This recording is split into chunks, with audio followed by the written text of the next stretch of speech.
नमस्कार साथियों, all India medical students association United से राष्ट्रीय अध्यक्ष और सीएचओ फेडरेशन भारत से संरक्षक आपका भाई भरत बेनीवाल। जैसा कि आप सभी को पता है कि इन दिनों में जो है कम्युनिटी हेल्थ ऑफिसर भर्ती हो, चाहे जीएनएम और एएनएम भर्ती हो, जो संविदा पे भर्तियां एनएचएम के द्वारा कराई जा रही थी, उन सभी भर्तियों को लेकर संघर्ष हमारा लगातार जारी है। आप सभी को पता है कि भी एएनएम की बहनों ने बहुत फोन कॉल्स किए और उसके बाद जो है उन सभी ने मेरे साथ पिछले सप्ताह मुलाकात की थी और अंतिम चयन सूची हम लोग जारी करवाने में सक्षम रहे। यहाँ से डीवी होने में समय लगा, वो भी काम हो गया। जो बोला उसी वक्त वो सूची जारी, और जीएनएम की जो है ज्वाइनिंग की सूची जो थी वो मैंने बोल दिया था कि होली से पहले वीडियो डाला था, उसमें स्पष्ट रूप से कहा था कि भी जीएनएम की ज्वाइनिंग सूची जो है पदस्थापन सूची जैसे ही होली खत्म होगी उसके 1 या 2 या 3 वर्किंग डे के अंदर अंदर डाल दी जाएगी। और वो डाल दी गई पहले ही दिन, रात तक, देर रात्रि तक पहले ही दिन जो वर्किंग डे था उस पर डाल दी गई थी। एक दो भाई लोग कहते रहते कि बोले भाई सूचना थोड़ी आगे पीछे, भैया देखो ये डिपार्टमेंट है, सरकारी काम है, 1-2 दिन ऊपर नीचे सबके हो जाते हैं, वो कोई बड़ी बात नहीं होती। आज तक जो बोली है वो बात डंके की चोट पे सही निकली है हमारी, हमेशा। और आप सबसे मैं ये कहना चाहता हूँ, ये सब भाई लोग आज जो मौजूद है मेरे साथ, ये सब भाई लोग जब इतनी मजबूती से आप लोगों के लिए लड़ रहे हैं, सभी नई भर्ती से जुड़े हुए साथी हैं, तो आपको इन सब का भी साथ देना चाहिए। ये साथी लोग लगातार जो बार बार यहाँ पे आते भी रहते हैं, संघर्ष करते रहते हैं। तो इनमें जैसे विनोद मीणा भाई हैं जो काफ़ी समय से जेएलएन में government medical college, nursing college जो है अजमेर का, उसमें भी काफ़ी इन्होंने संघर्ष किया है और काफ़ी अच्छे से इन्होंने कई काम पहले भी करवाए युवाओं के लिए। अभिषेक गोयल भाई हैं, प्रेम गुजर भाई हैं, प्रवीण लक्ष्यकार भाई हैं। जो प्रवीण भाई पिछली सीएचओ भर्ती में भी बहुत ज़्यादा सक्रिय रहे थे, हालांकि पिछली भर्ती में कुछ पॉइंटों से रह गए थे, लेकिन इस बार इनका इस भर्ती में बहुत ही अच्छे अंकों के साथ चयन हुआ है। साथ ही विक्रम गुजर भाई है, साथ में जो हमारे रामानंद गुजर भाई है, सोहन भाई है, विष्णु शर्मा भाई है, दुर्जन भाई जो एम्स नोरसेट के लिए तो तैयारी कर रहे हैं, सीएचओ में भी नंबर है और एम्स नोरसेट इनका टारगेट होते हुए भी ये लगातार यहाँ आते हैं और सभी साथियों का साथ देने आते हैं। तो इस तरीके से बहुत सारे साथी हैं जो हर बार अलग अलग यूनिट में आ रहे हैं। पिछली बार जब हम मुलाकात करने आए, जब भी कम से कम 20 से 25 साथी जो थे वो आए। 10 तारीख को जो मैसेज डाला गया था, इस 10 मार्च को, कि भाई सभी को आना है, लेकिन अचानक से किसी ने जो है मैसेज डाल दिया कि नहीं आना। उस दिन हम आए थे, मैडम से भी हमारी मुलाकात हुई थी, गायत्री राठौड़ मैडम से सुबह ही, जैसे आज सुबह सचिवालय गए, सुबह मुलाकात हुई मैडम से, हम सचिवालय के अंदर मैडम से मिलके आए और फिर उसके बाद मैडम यहाँ भी आ जाती हैं जो मीटिंग होती है इवनिंग में। तो उस दिन 4:15 बजे जो है मीटिंग, कई बीमारियों को, कई डिजीज को लेकर वो मीटिंग थी। लेकिन सुबह जब हम वहाँ मिले तो उन्होंने एएनएम भर्ती और जीएनएम भर्ती दोनों भर्तियों के लिए अभी थोड़े दिन पहले मीटिंग ली। साथ में हमने सीएचओ का भी कह दिया कि सीएचओ के भी ब्रिज कोर्स और सीसीएच कंप्लीट वाला ज्वाइनिंग का और होल्ड का जो इशू है वो काफ़ी समय से पेंडिंग पड़ा है, उस पर भी मैडम आप एक मीटिंग बुलाइए। तो मैडम ने उस दिन जो है इवनिंग में वहाँ पे 4:15 बजे जो है बैठक ली थी।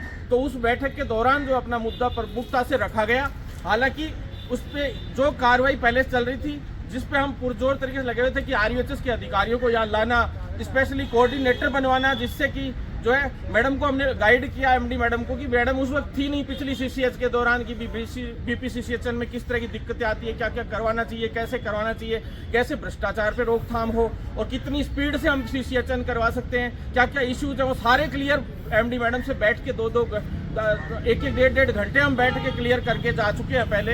और 5वीं मीटिंग 10 तारीख को, अभी 2-4 दिन पहले, 5-7 दिन पहले एक दो भाई लोग आए और उन्होंने कहा, हम जाके आए थे, अरे भाई आप भी हमारे छोटे भाई हो, आप भी जाओ ना, अच्छी बात है, आप साथ आओ, सब साथ आओ, एकजुट रहो।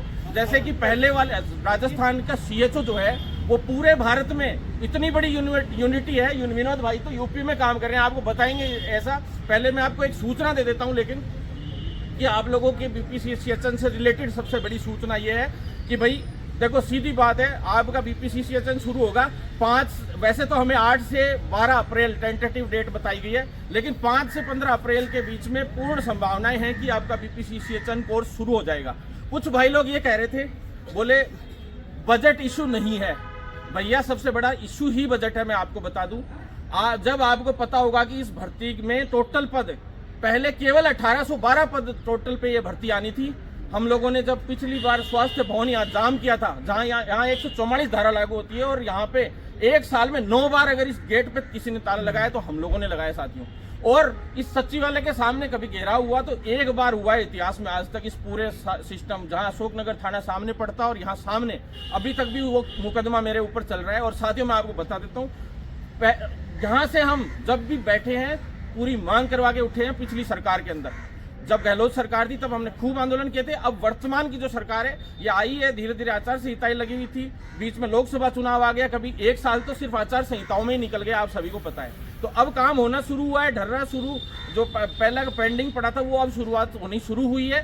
तो इस 4 से 5 माह में जो स्पीडली काम शुरू हुए, अधीनस्थ बोर्ड ने भी जो है अंतिम परिणाम जो है जारी किया। तो आज अधीनस्थ बोर्ड को भर्ती दिलवाने के लिए हमने पिछले ही सरकार में संघर्ष किया। कोई भी संविदा की भर्ती कभी अधीनस्थ बोर्ड नहीं करवाता था, सिंगल भर्ती नहीं करवाता था। पहली बार एनएचएम की भर्तियां हमने इसलिए अधीनस्थ बोर्ड को दिलवाई क्योंकि पिछली सीएचओ की भर्ती में और कुछ भर्तियों में कई भ्रष्टाचार और फर्जीवाड़े के मामले सामने आए थे। तो हमें योग्य अभ्यर्थियों को मौका दिलवाना था, क्योंकि हम लोग हमेशा से लिखित परीक्षा से भर्तियों की लड़ाई लड़ते आए और हमेशा लड़ते रहेंगे। लिखित प्लस बोनस करवा दो आप, हमें कोई ऐतराज नहीं है, लेकिन लिखित प्लस बोनस के हिसाब से हम भर्तियां निकलवाना चाहते थे सदा से। तो पहली बार संविदा की भर्तियां लिखित परीक्षा से हुई। जबकि एक भी स्टेट बता दो आप जिसमें केवल सभी स्टेट्स में सीसीएच जिनके पास है उन्हीं को मौका मिलता है। केवल राजस्थान एक ऐसा स्टेट है पूरे इंडिया में जिसके अंदर सीसीएच वालों को भी मौका मिलता है और बिना सीसीएच किसके पास है उसको भी मौका मिलता है। और हम ब्रिज कोर्स के लिए दिल्ली से जाकर बजट भी लाते हैं और सारा काम हम लोग मेहनत करते हैं। अधिकारी हमें गाइड करते हैं कि आप दिल्ली जाइए और ऐसे ऐसे करवाइए। हम लोग मेहनत करते हैं, बड़े बड़े लोगों से मिलते हैं, इतने इतने आंदोलन किया। ऐसे नहीं है कोई अधिकारियों के सामने डंके की चोट पे टांग रख के मूंछों पे ताव देख के बैठते हैं। ऐसे नहीं है कि कोई मजाक चल रहा हो। हम लोग इसलिए हमारे अधिकारी सुनते हैं। अधिकारियों के चैम्बर्स के आगे चैम्बर खोल के अंदर घुसे हैं ऐसे सीधे के सीधे, कभी किसी से पर्चे देने का इस तरह का सिस्टम नहीं है। हाँ मान लो अधिकारी बिजी है, वो बात अलग होता है कि लीगल सलाह चल रही है, कोई और चल रही है, बड़ी मीटिंग चल रही है, तो उसमें हम डिस्टर्ब नहीं करते। लेकिन जब अधिकारी फ्री है और तो हम सीधा घुसते हैं और हमेशा सारे काम हमारे हुए हैं। कोई छोटी मोटी डेट की पेंडेंसी आई होगी वो मैं मान सकता हूं कि डेट एक्सटेंड हो गई हो या कोई और बड़ा कारण हो गया, कोर्ट में भर्ती फंस गई, तो फिर हम भी क्या कर सकते हैं वो तो आपको पता है। इस भर्ती में 1812 पद थे, फिर हमने इसको 3531 पद करवाए। सबसे पहली जो विज्ञप्ति जारी हुई वो 3531 पदों पे जारी हुई। फिर उसके बाद हमने फिर संघर्ष किया। उसके दौरान पेपर लीक हो गया। इन लोगों ने, बोर्ड ने जो पेपर लीक, बड़े स्तर पे पेपर लीक हुआ। मुझे दुख हुआ, जो योग्य अभ्यर्थी थे जिनका वास्तव में अच्छे नंबर उस वक्त बन रहे थे उनके लिए दुख भी हुआ, क्योंकि भर्ती रद्द होती है तो जिनका चयन हो रहा है, अच्छे नंबर आ रहे, तो उनके विचारों के साथ गलत होता है, क्योंकि टाइम की पेंडेंसी हो गई। फिर हमने वापस की। और आप बताओ, कई लोग कहते हैं कि भाई अपने आप हो रहे, 2-4 लोग ऐसे कहते हैं अपने आप भी काम हो जाते हैं, तो अपने आप हो जाते हैं। तो इस सरकार के आते ही जब हमने इस सरकार को समर्थन दिया और उसमें सबसे पहली मांग हमारी ये थी कि सीएचओ की भर्ती रद्द होकर दोबारा से होनी चाहिए। वो मांग जिस दिन मुख्यमंत्री भजन लाल शर्मा जी ने शपथ ली उसके एक दिन छोड़ के अगले दिन रद्द कर दी गई एकमात्र इस सरकार की भर्ती, जो कम्युनिटी हेल्थ ऑफिसर रद्द हुई थी। उसके बाद ईओआरओ हमने रद्द कराई। 2 ही भर्ती अब तक रद्द हुई है साथियों पिछली सरकार की, और वो सारी की सारी हम लोगों ने करवाई। उसकी वजह से रद्द हुई। फिर रद्द होने के बाद दोबारा से परीक्षा हुई, इतनी स्पीडली अभी एग्जाम होके पूरे अंतिम परिणाम तक ये भर्ती पहुंची।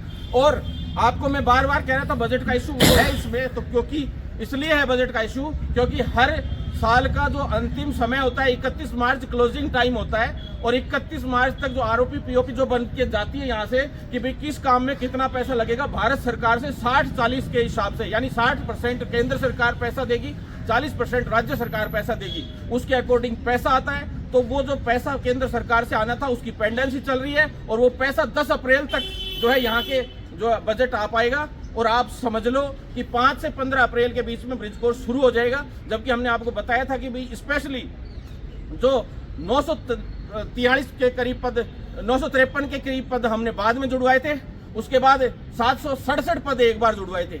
ये 2 बार पद जुड़े, जिसमें 494 पद सेकंड बार हुए सीएचओ के। उसके बाद मैंने विश्वास दिलाया था कि 5000 से ऊपर भर्ती इसकी करा के छोड़ूंगा चाहे कुछ हो जाए, और हम लोग उसको में जीत हुई। 5200 के करीब पद हुए, जिसमें कम रह गई थी 5000 में से 500-700 पद। तो हम लोगों ने फिर मेहनत की, दिल्ली तक गए, बजट स्वीकृत कराया सारा कि भाई और थोड़े पद बढ़ा दो, खाली पड़े। अभी इतने जन आरोग्य केंद्र जो है वो सैंक्शन हो चुके हैं, लेकिन सीएचओ अभी अपने पास केवल इतने ही है। सब कुछ हमने भारत सरकार तक पहुंचाया कि आपका प्रोग्राम इतना कमजोर राजस्थान में पड़ा हुआ है, इसको मजबूत कीजिए। कैसे इंसेंटिव में धांधलियां हो रही है सब हमने ऊपर बताया। इंसेंटिव के लिए भी ऑनलाइन पोर्टल अब तैयार हो रहा है कि ऑनलाइन आप अप्लाई करोगे, जो काम आप करोगे वो ऑनलाइन चढ़ा दो, ताकि स्थानीय का झंझट ही नहीं रहेगा। अब इंसेंटिव का भी परमानेंट जो गड़बड़ होती थी, सारी चीजें थी, वो भी क्लियर हो जाएगी, आपका ऑनलाइन ही पेमेंट आ जाया करेगा। तो इस तरह की कई चीजें हैं। नियमितीकरण के कैडर को लेकर हम लोग भागदौड़ कर रहे थे दिल्ली से।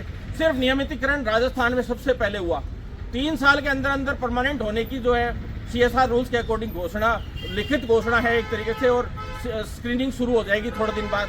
तो साथियों हम प्रयास सभी कर रहे हैं, लेकिन जैसे पद बढ़वाए तो अब उनमें से 943 पदों के लिए हम लोग गए वहाँ पे कि भाई ये जोड़े थे आपने बाद में, तो इनका अभी तक बजट नहीं आया, ब्रिज कोर्स नहीं हो पा रहा, तो उनका ब्रिज कोर्स का जो पेमेंट है 8 से 9 करोड़ रुपया जो है वो सैंक्शन हुआ और वो आ गया पैसा। लेकिन फिर भी अभी आपको बता देता हूं कितने लोग ब्रिज कोर्स करेंगे और कितने नहीं करेंगे।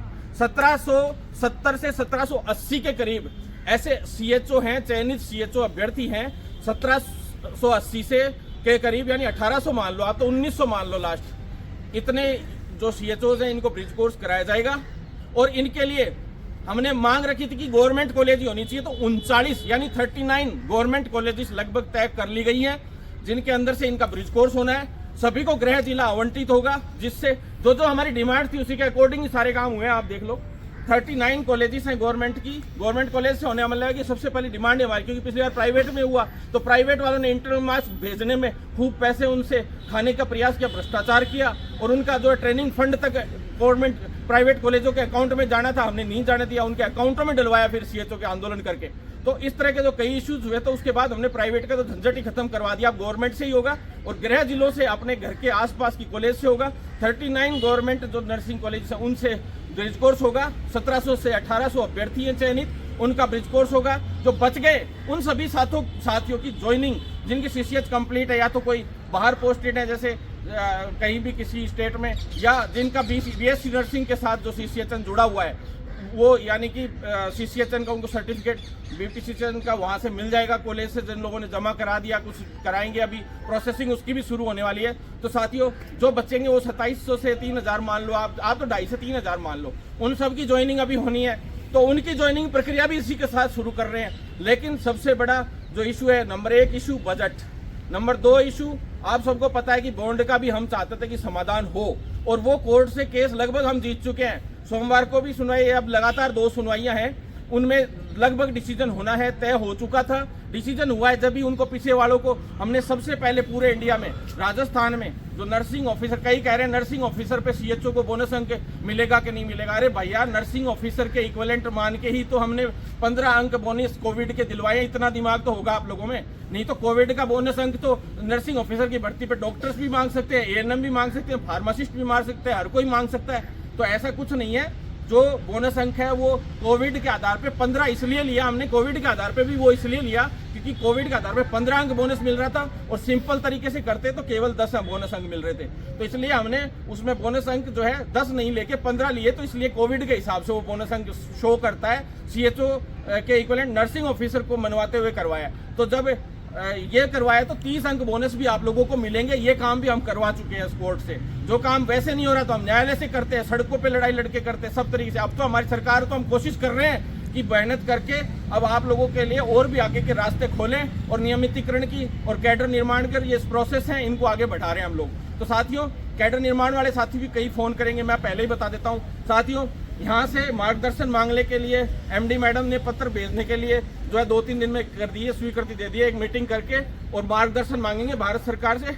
उसके अकॉर्डिंग वो किस कैडर का कहते हैं कि किस ग्रेड पे किस लेवल पे इनको जो है कैडर बना के देना है, वो प्रोसेसिंग अब स्टार्ट होगी। 4200 ग्रेड पे की फाइल चले हुए 6 महीने हो गए। कई लोग कहते हैं कि भाई यार कैडर निर्माण के लिए, अरे भैया कैडर निर्माण के लिए 4200 ग्रेड पे तुम्हें रखने के लिए 6 महीने से ऊपर फाइल को चले हो गए, लेकिन हमने रुकवा रखी। हम चाहते हैं 4800 ग्रेड पे आप लोग परमानेंट हो लेवल 12 के अंदर।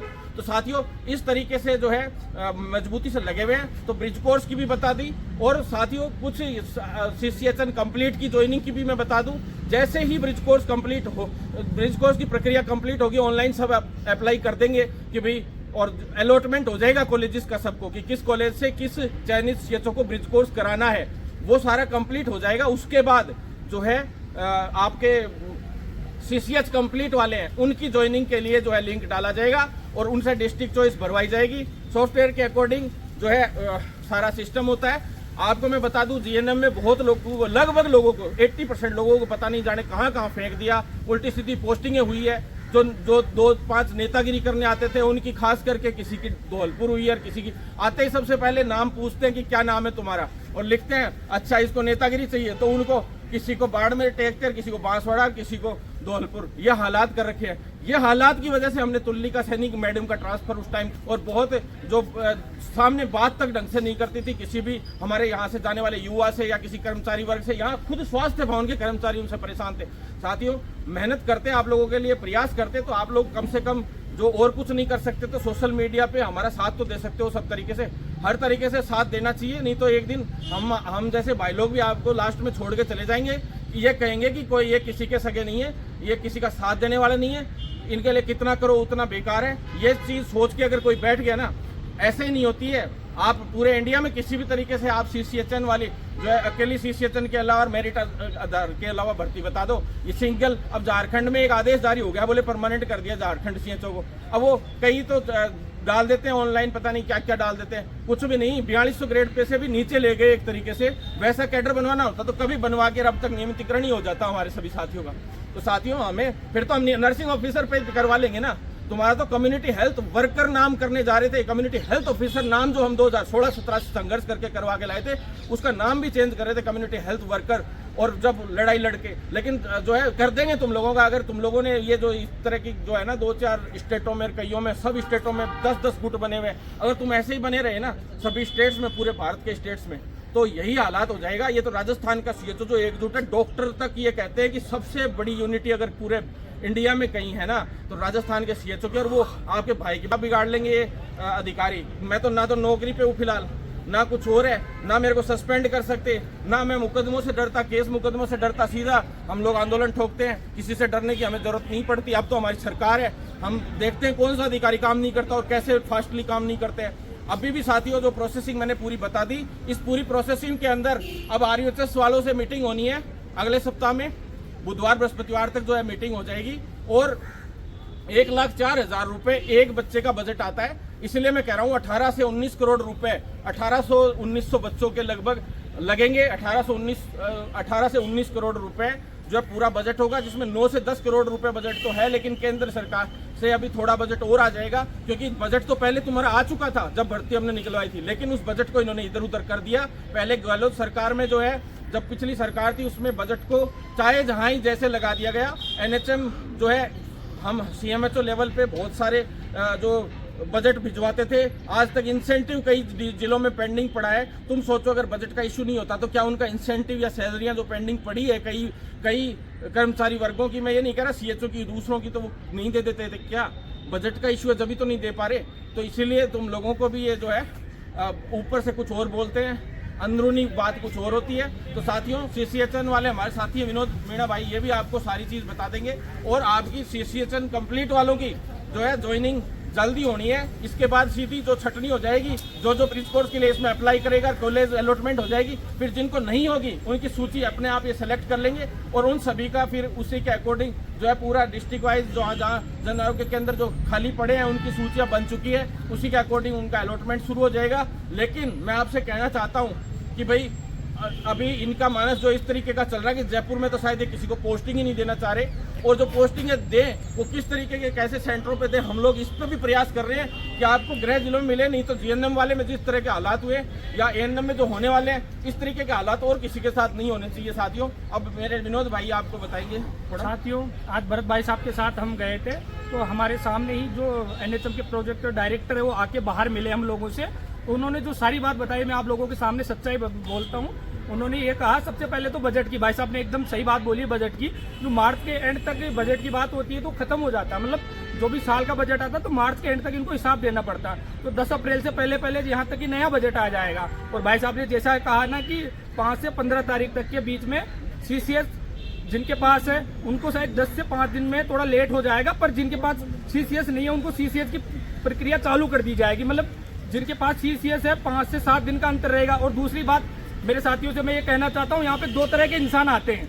NHM ऑफिस में 2 तरह के लोग आते हैं। कुछ तो क्या कहते हैं कि साहब हमारी पास CCS है तो हमारी तो ज्वाइनिंग दे दो, और दूसरे क्या कहते हैं कि साहब हमारे पास CCS नहीं है, हमें CCS करवा दो, जिनके पास CCS है उनको बाद में देना। ये गलत बात है। एकजुट होके चलो, आप भी CHO बनोगे, जिनके पास CCS है और जिनके पास नहीं है, दोनों CHO बनेंगे। ये नहीं कि वो उधर चल रहा है वो उधर नहीं, एक यूनिटी बना के चलो। और जहां तक यूनिटी की बात आती है, सबसे बेस्ट बता रहा हूँ, जो पुराने CHO हमारे सीनियर साथी, पूरे राजस्थान या पूरी इंडिया में सबसे बेस्ट यूनिटी उनमें है। पर ऐसा लग रहा है कि जो नए CHO में यूनिटी के नाम पे कोई मतलब नहीं है, कि 2 इधर जा रहा। तो तो एक दूसरे को ऐसे भ्रमित ना करो। कोई आपके लिए संघर्ष कर रहा है कंटिन्यू, काफी दिनों से आपको पता है कि आपके लिए संघर्ष कर रहा है, तो ऐसे साथ देना चाहिए। ऐसे नहीं कि किसी की टांग खींचो आप।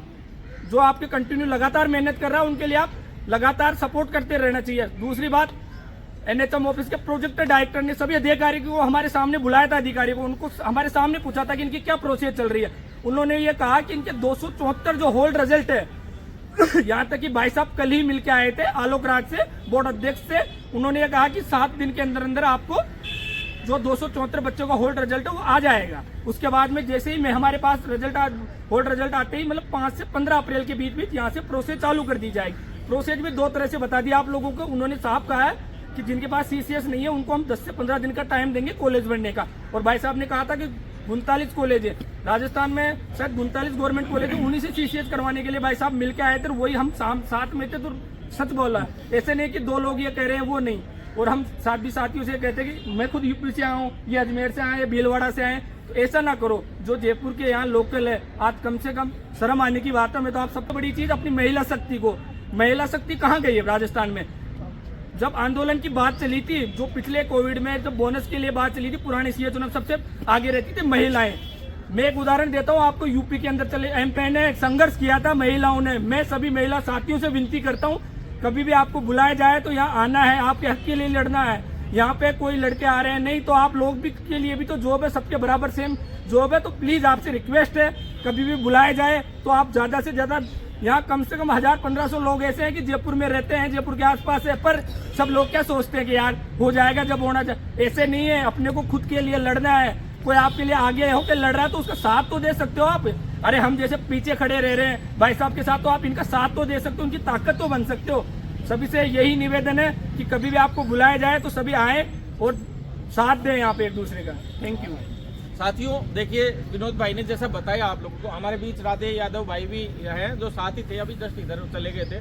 सुबह ये गायत्री राठौड़ मैडम के पास जब हमारी मुलाकात हुई थी तो साथ में ही थे, जब सचिवालय से हम मुलाकात करके आए थे। गायत्री राठौड़ मैडम से 2 बार हम लोग मिले, क्योंकि पहले एमडी मैडम का थोड़ा सा रेस्पॉन्स डाउन था। उस वक्त तो हमने गायत्री राठौड़ मैडम से बात की थी और चिकित्सा मंत्री से पिछले सप्ताह मिलकर उनसे फोन भी करवाया था, सारी बातें हुई थी।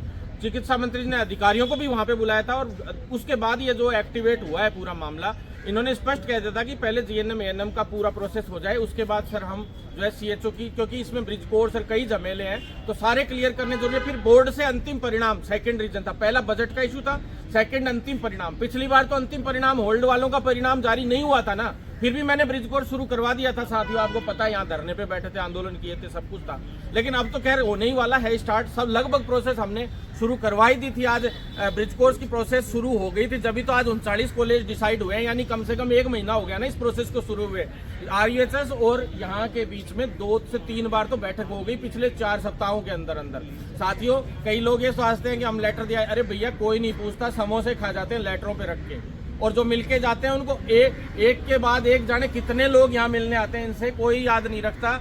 और महिला शक्ति तो पिछले जो सीएचओ ना उनसे पूछना, उस महिला शक्ति की ताकत बहुत जबरदस्त महिला शक्ति की ताकत है, जो यूनिटी है ना यहाँ के सीएचओ की राजस्थान की, वो मिसाल है पूरे देश के लिए। विनोद भाई से ने बताया भी आपको अभी, तो मैं आपको ये बताना चाहता हूँ साथियों कि अधीनस्थ बोर्ड के चेयरमैन साहब से होल्ड का परिणाम जारी करने के लिए हम मिलके भी आ गए हैं। आपने फोटो भी देख लिया होगा, कल परसों मैंने फोटो भी डाला था, कल और परसों लगातार 2 बार होल्ड का जो परिणाम जल्द ही जल्द जारी होगा। किसी साथी ने यूं कह दिया, पीएच वाले को फोन कर रहे हैं, बोले वो पीएच वाला क्या है फोन नहीं उठा रहा, इस वजह से बोले ये होल्ड की सूची जारी नहीं हो रही। वाह यार क्या मजाक बना के रख रखा है तुम लोग यार, कोई जवाब तो ढंग का दिया करो। किसी ने लिख के डाल दिया कि बोले पीएच वाला फोन नहीं उठा रहा इसलिए सूची रुकी हुई है, आप देखिए, और लोग मान लेते हैं इन बातों को। साथियों ऐसा कुछ नहीं है, जो होल्ड का परिणाम है उसकी फिक्स डेट होती है। होल्ड वाला फोन उठाए नहीं उठाए उसकी जिम्मेदारी है नहीं है, अगले जिम्मेदारी, अगर नौकरी चाहिए अगले को तो फोन 1000 बार उठाएगा, डेट फिक्स होती है हर चीज की। और होल्ड में गिने चुने लोगों के जो है परिणाम बाकी है, बाकी लगभग का जो है कुछ एक का कोर्ट का भी इशू आ रखा था, वो कोर्ट का इशू भी क्लियर हो चुका है। अभी लीगल की मीटिंग चल रही थी अंदर, जो लीगल एडवाइजर्स थे वो बैठे थे सर के पास, इनको पता है। और फिर उसके बाद सर को हमने कहा बाहर आके सभी से मिले, सबसे मिले, क्योंकि मैं अकेला अंदर जाऊं 5 लोगों को लेकर चला गया, सभी के सामने बात होती है वो ज्यादा अच्छी रहती है, सबसे अच्छे से बात भी हो गई। तो साथियों चिंता की कोई बात नहीं है, जल्दी आपका शुरू होगा, सारा सिस्टम शुरू होगा। अब हम लग चुके हैं, मैं बीच में लगभग 7-8 महीने अगर इस भर्तियों में एक्टिव नहीं रहा ना तो ये भर्तियां मरी पड़ी रही। आपको भी पता है इस बात का। हमने अधीनस्थ बोर्ड को इसीलिए दिलवाया था कि अधीनस्थ बोर्ड 6 महीने में हर एक भर्ती निपटा देता है, इसलिए अधीनस्थ बोर्ड को दिलवाया था। और पिछली बार एनएचएम से हुई तो कितनी बड़ी फर्जीवाड़े और कितनी बड़ी गड़बड़ियां हुई, हमने उनकी शिकायतें भी दी, लेकिन क्या हुआ, कोई कार्रवाइयां नहीं हो पाई। हुआ जो अंत में भर्ती पूरी हुई, गिने चुने लोग पकड़े गए। हालांकि पिछली भर्ती में अभी भी 15 से 16 लोग टारगेट पे हैं और उनके नाम भी चिन्हित कर लिए गए, वो पकड़े जाएंगे जल्दी। अब बस इतना सा है, साथ बनाए रखो साथियों, ज्यादा से ज्यादा साथी जुड़े, सीएचओ को कंबाइंड यूनिट बने। जो साथी जुड़ना चाहता है 9309393793 जो हेल्पलाइन नंबर है हमारा, उस पर व्हाट्सअप करे अपना नाम नंबर, और जो एक्टिव है, जो एक्टिवली जुड़ना चाहता है वास्तव में की लीडरशिप। अब बेचारे बच्चों को डरा लेते हैं, एकजुट नहीं रहोगे तो ऐसे डरा लेंगे। अभी जाते हैं वहां मिलने के लिए गए थे, उनके नाम नोट कर लिए और 2 मिनट में उनको पता नहीं कहां कहां फेंका उल्टी सीधी जगह पे। अभी तो वो कुछ नहीं कहते, लेकिन जिस दिन आप कर्मचारी हो जाओगे तो इन जो आईएएस आईपीएस जो भी अधिकारी आईएएस आरएएस या मंत्री लेवल है, उनके सामने यूं ही खड़ा रहना पड़ता है लगभग को। आपको नेतागिरी करनी है तो भैया कर्मचारी क्यों बनो, फिर नेता ही बनो, चुनाव लड़ो कोई ना कोई। और आपका भाई तो आगे चल के हो सकता है एमपी एमएलए मंत्री बनेगा, ऐसी बात नहीं है, वो तो निश्चित ही है। और शायद आप लोगों के ही काम आना हो और किसी क्या काम आऊंगा, साथी लोग मेरा साथ देंगे, हम तो उनका काम करेंगे, साथ में जनता के लिए काम करेंगे और देश के लिए काम करेंगे, इसलिए राजनीति में आ रहे हैं। तो साथियों, राजनीति में सक्रियता भी हर एक जो कैडर है उसकी जरूरी है, क्योंकि राजनीतिक सक्रियता ही उनको जो है अपने अंतिम लक्ष्य तक पहुंचाती है। सीएचओ को परमानेंट कराने का काम हो चाहे सारे काम हो। तो साथियों, साथ बनाए रखो, 100% हमें सफलता मिलेगी हर चीज में। और इंक्रीमेंट का ऑर्डर एक बार राधे यादव भाई भी आपको बता देते हैं, सुबह जो बात हुई वो भी आप सभी को सूचित करता हूं कि भाई साहब की भाग दौड़ और भाई साहब के द्वारा जो एडवाइस किया गया अपने को कोर्ट केस के लिए, उसी का ही नतीजा है कि अपने को कल एक लेटर देखने को मिला एमडी मैम के द्वारा कि उन्होंने आदेशित करा है कि जहाँ पे भी इंक्रीमेंट नहीं लगा वहाँ पे किस कारण से इंक्रीमेंट नहीं दिया गया, उसका कारण पूछा गया है। ये एक अपने को उसी चीज़ का फायदा मिला है कि भाई साहब ने एडवाइस करा अपने को कोर्ट केस के लिए।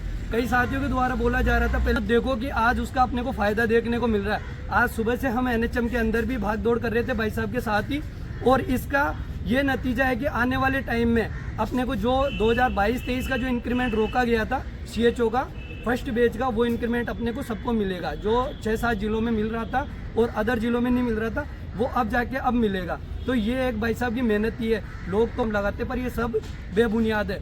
अपन दमनकारी नीतियों के खिलाफ भाई साहब पहले भी लड़ते आए थे और आज भी लड़ेंगे और आगे भी लड़ते रहेंगे। अपन इनके साथ रहेंगे तो अपना भविष्य है, वरना अपना कोई भविष्य नहीं है।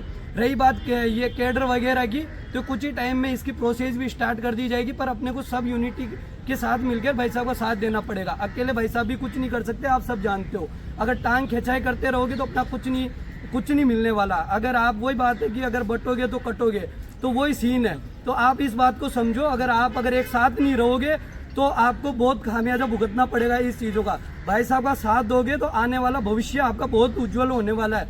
अगर भाई साहब का साथ नहीं दोगे तो आप समझ लो बहुत सारे हैं अपने यूनियन वाले जिनके पीछे चलते रहो, कुछ भी फायदा नहीं मिलने वाला। अपने बहुत सारे साथी लोग भी थे जो काफ़ी मेहनत कर रहे थे, पर उनको आप लोगों ने पीछे खींचने के चक्कर में वो आज इस स्थिति में है कि वो पीछे हट रहे हैं। यही कारण है कि आप लोग साथ नहीं देते, फिर कहते हो कि यार भाई साहब ये बैठे हैं, भाई साहब कुछ नहीं करे। भाई साहब क्या करेंगे जब आप लोग यहाँ पे आओगे नहीं? तो भाई साहब की क्या जिम्मेदारी है क्या? भाई साहब को पैसे दे रखे हैं आप लोगों ने, जो भाई साहब यहाँ पे भाग दौड़ करेंगे, अपना डीजल जलाएंगे, पेट्रोल जलाएंगे, आपके लिए माथाफोड़ी करेंगे, अपना कैरियर छोड़ के इधर आपके लिए माथाफोड़ी करेंगे। इनका क्या स्वाद है इधर? पर यह है कि इन्होंने बोला है कि मैंने सीएचओ को गोद ले रखा, ये एक वर्ड की वजह से आप लोगों के साथ घूम रहे हैं।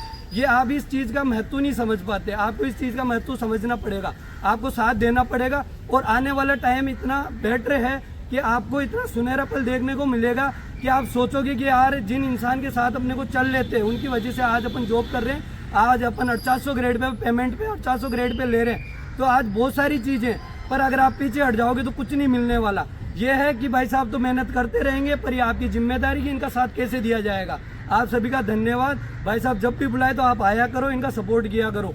और हम सब साथी मेहनत कर रहे थे, हमारे काफ़ी साथी जो अब आने वाले और एग्जाम होने वाले वो साथी भी आएंगे। अपना कैडर बहुत बड़ा होने वाला है, अपनी यूनियन बहुत बड़ी होने वाली है। तो भाई साहब ने फेडरेशन का निर्माण करा है, फेडरेशन के अंदर इनका साथ दोगे तो अपना भविष्य बहुत सिक्योर रहेगा। आप सभी साथियों से यही निवेदन है, भाई साहब की बात माने और यूनाइट रहें और इनका साथ दें। धन्यवाद साथियों। साथियों सभी स्टेट से मेरे को सीएचओ साथी बुला रहे हैं। यूपी में आंदोलन किया विनोद भाई, और ने इनको पूछो कितनी जबरदस्त डिमांड थी कि भाई कैसे भी भरत भाई को बुलाएं और कैसे भी इसका मामले का। लास्ट में वो आंदोलन बहुत ही ज्यादा बिगड़ गया और खराब हुआ आंदोलन। इनको खुद को दुख हुआ कि यार आंदोलन इस तरह से कभी नहीं किए जा सकते। हर चीज रणनीति से होती है साथियों। और रही बात जो है कुछ एक साथी लोग जो जिन्होंने अभी कोर्ट केस लगाया था, उन लोगों पे जो है संघर्ष कर रहे हैं, तो आप इनको कोई भी तरीके से नीचे गिराने की कोशिश मत किया करो आपस में एक दूसरे को। हो एक ही ग्रुप से सभी की, किसी की कोई जाति नहीं, किसी का कोई धर्म नहीं, सब सीएचओ हो। मैं तो इतना जानता हूँ, एक ही जाति धर्म है आपका। सीएचओ हो, मेडिकल स्टाफ हो, यही एक यूनिटी बना के रखो। सभी मेडिकल वाले सारे साथी लोग, कोई किसी से छोटे स्टाफ से ऊपर नीचे जो उन स्टाफ से भी नहीं, सबको सम्मान समझो और आगे बढ़ो साथियों। इसी तरह से अगर चलते रहे तो हम लोगों का जो है सिस्टम बहुत मजबूत होगा सभी का, और एकजुट में ही शक्ति है। देखो इसी वजह से आज एनएचएम में कहीं सीएचओ नाम से एंट्री नहीं थी इन गेटों के अंदर, इन अधिकारियों से जिनसे आज आप लेटर दे के आ जाते हैं ना। ये कुछ लोग कहते हैं हम लेटर देने चले, भैया एंट्री नहीं थी यहाँ। कोई और कर्मचारी वर्ग की तो आज भी बहुत कम एंट्री रहती है, जहाँ बड़े बड़े अधिकारी हैं, इन पे बेचारों को इतना परेशान करते हैं, बाहर बच्चों को बिठा देते हैं 1-1, 2-2, 5-5 घंटे तक, और फिर मिलते तक नहीं और चले जाते। मतलब इतनी बुरी स्थिति थी। अब सीधी एंट्री है, और वो किस वजह से, वो कभी बैठ के पीछे के पुराने वीडियोस निकाल के देख लेना, आपको पता चल जाएगा क्या संघर्ष है और क्या संघर्ष नहीं है। तो साथियों साथ बनाए रखें, 100% कुछ ना कुछ अच्छा होगा। सभी साथ बनाए रखें। आप प्रेम भाई, अभिषेक भाई, प्रवीण भाई और रामानंद भाई, विष्णु भाई, इनकी तरह एक्टिव हो साथियों, तभी आगे चल के। और जो और साथी लोग हैं जो और आते हैं अलग अलग दिन, मैं उनसे भी कहना चाहता हूँ कि सब एकजुट रहो आप लोग। मेरे को कुछ नहीं मिलने वाला भैया सीएचओ में, मेरे को क्या मिलने वाला है। मैं तो एमपी एमएलए का चुनाव लड़ूंगा, वैसे ही मेरे को कोई वो नहीं है। लेकिन तुम लोगों की एकजुटता के लिए मैं आज कह रहा हूँ ये बात। रह जाओगे बैठे ही, अभी तो हम लोग कर रहे हैं संघर्ष और आगे भी करेंगे। और भी कई इश्यूज हैं, उन पे भी काम करेंगे। अब फास्टली जब सरकार में आए तो हमारी सत्ताधारियों का जो है उपयोग करके और जो है आप लोगों के जो भला हो सकता है हम करने का प्रयास करेंगे। कैडर बनवाना होता तो 4200 ग्रेड पे कभी बनवा के खत्म कर देते काम, लेकिन 4800 ग्रेड पे ही चाहिए भैया। 4800 ग्रेड पे की जबान हुई है तो 4800 ग्रेड पे ही चाहिए, और उसी पे ही हम कैडर बनवाएंगे। जैसे हरियाणा में भी 4800 को बनवाया था, उस वक्त उप मुख्यमंत्री दुष्यंत चौटाला जी का धन्यवाद है कि जाते जाते वो हमारे काम ये वाला तो कर गए कम से कम। नहीं एक भी स्टेट में 4800 नहीं रखा। एक लेटर ने सारी ऐसी करवा दी, केंद्र सरकार से लेटर जारी हुआ था मौली सिंह मैडम का उस टाइम, रौली सिंह मैडम का, कि भाई 4200 ग्रेड पे यानी नर्सिंग ऑफिसर के इक्विवेलेंट सीएचओ को परमानेंट किया जा सकता है, जबकि वो गलत था। एमएलएचपी के इक्विवेलेंट थे। हम लोगों ने जब कैडर शुरू में बनवाए थे, सारा काम किया था 2015-16 से, जूनियर डॉक्टर्स के रूप में आए थे। दवा लिखने के अधिकार के लिए हमारा आंदोलन शुरू हुआ था जंतर मंतर दिल्ली से। इतना बड़ा आंदोलन हुआ था जिसकी वजह से हमें ये सब कुछ मिला था। सीएचओ वर्ड पूरे इंडिया में आया था हम लोगों की वजह से, और हम लोगों ने मेहनत की थी, तो उसी का नतीजा था। लेकिन वो चीज़ हम लोग लागू नहीं करवा पाए। नर्सिंग ऑफिसर के इक्विवेलेंट जो है इनको रख दिया गया एक छोटे से लेटर की वजह से। कुछ लोगों ने मिस इंटरप्रेट किया वहाँ पे दिल्ली में, और उसकी वजह से वो लेटर सभी राज्यों को भेज दिया गया। अब वापस से उसको जो है पुराने वाले सिस्टम को रिवाइंड करवा रहे हैं। लेकिन जो है यहाँ से कैडर निर्माण की 4200 ग्रेड पे की फाइल चले हुए 6 महीने हो गए, मैंने आपको बताया। लेकिन अब जो फाइल दूसरी चलवा के 4800 ग्रेड पे की, उसके लिए मार्गदर्शन दिल्ली से मांग लिया गया है। अब दिल्ली से हो सकता है 10, 15, 20 दिन के अंदर अंदर जो है मार्गदर्शन हम दिलवा देंगे कि ये इसके इक्विवेलेंट है और 4800 ग्रेड पे के इक्विवेलेंट है। सभी राज्यों को दिलवाएंगे। अब दिल्ली जा रहा हूँ, बजट भी लेके आएंगे सीसीएचएन के लिए, साथ में जो है नए ज्वाइनिंग वाले साथी हैं उनके लिए भी जो है कुछ करेंगे जल्द से जल्द, और बहुत कुछ करके दिखाएंगे। सभी साथी लोग साथ बनाए रखें। धन्यवाद। इनकलाब जिंदाबाद। धन्यवाद साथियों।